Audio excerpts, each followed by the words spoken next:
আচ্ছা, একদম ইমাম ছাড়া সবাই যিনি নামাজ পড়াবেন, যারা নামাজ পড়াবেন,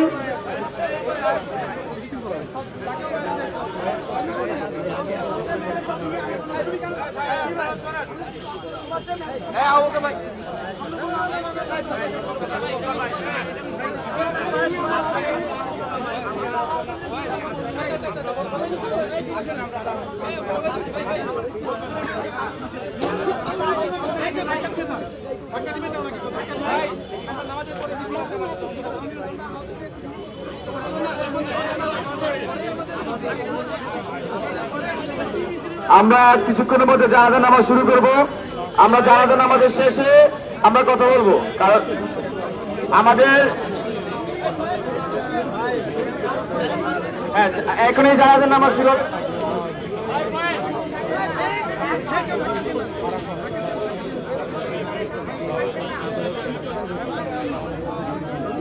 দর্শক স্বাগত সমকাল লাইভে। আপনারা দেখছেন সমকাল লাইভে। আমরা যুক্ত আছি কেন্দ্রীয় শহীদ মিনার থেকে। এখানে গত 5 আগস্ট বিকালে উত্তরা থানার সামনে পক্ষ থেকে জানানো হচ্ছে যে সে বালেক ছিল, তাইলে একটা বালেক পুরুষের জানাজা, আমরা এটা নিয়োগ করবো, একটা বালেক পুরুষের জানাজা। গত 5 আগস্ট কিন্তু উত্তর থানার সামনে গুলিবিদ্ধ হন এবং দীর্ঘ 3 মাস 18 দিন কিন্তু চিকিৎসাধীন ছিলেন এবং তাকে এয়ার অ্যাম্বুলেন্সে করে বিদেশে নিয়ে যাওয়ার চেষ্টাও করা হয়েছিল, কিন্তু তার শারীরিক অবস্থা ঠিক না থাকায় শেষ পর্যন্ত তার সফল হয়নি। সবশেষ কিন্তু গতকাল রাত 10:30 তিনি ইন্তেকাল করেন।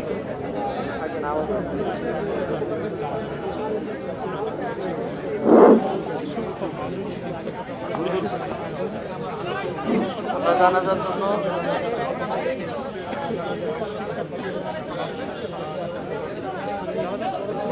জানাজা শুরু হচ্ছে।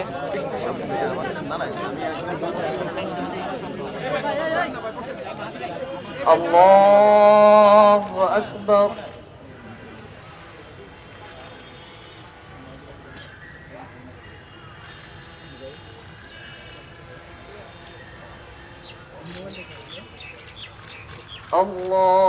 আল্লাহু আকবার।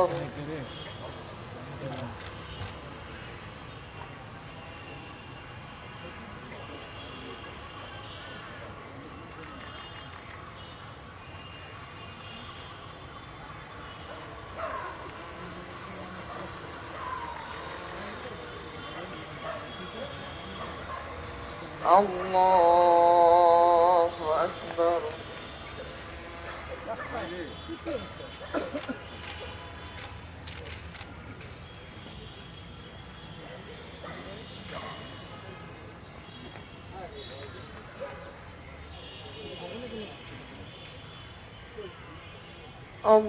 আল্লাহু আকবার।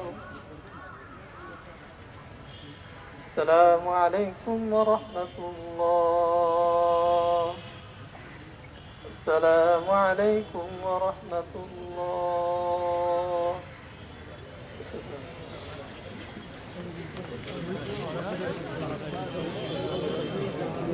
দর্শক, শহীদ আরাফাতের যে জানাজাটি এখানে শহীদ মিনারে হওয়ার কথা ছিল সেটির মধ্যে শেষ হয়েছে। এখানে কিন্তু অন্তর্বর্তী সরকারের তথ্য উপদেষ্টা নাহিদ ইসলাম, উপদেষ্টার প্রেস উইং এর সদস্যরা ছিলেন এখানে।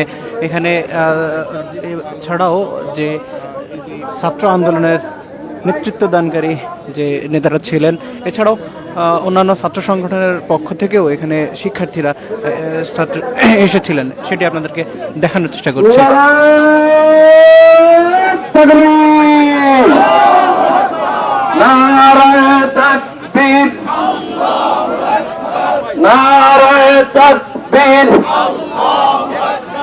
বিশ্বের মুসলিম, বিশ্বের মুসলিম, আমরা একটা মিছিলে, আমি সবাইকে মিছিলে সারিবদ্ধ হওয়ার জন্য অনুরোধ করছি। আমরা একটা মিছিল নিয়ে রাজু ভাস্কর্যের দিকে যাব, খুনি হাসিনা এবং তার দোষকদের বিচারের দাবিতে। আমরা যে শহীদের লাশের সামনে দাঁড়িয়ে আছি, সেই শহীদ সহ আরো প্রায় 2000 শহীদের খুনের পিছনের মূল কুশীলব এবং তার দোষরদের বিচারের দাবিতে আমরা একটি মিছিল বের করব। আমি সবাইকে মিছিলের সারিবদ্ধ হওয়ার জন্য অনুরোধ জানাচ্ছি।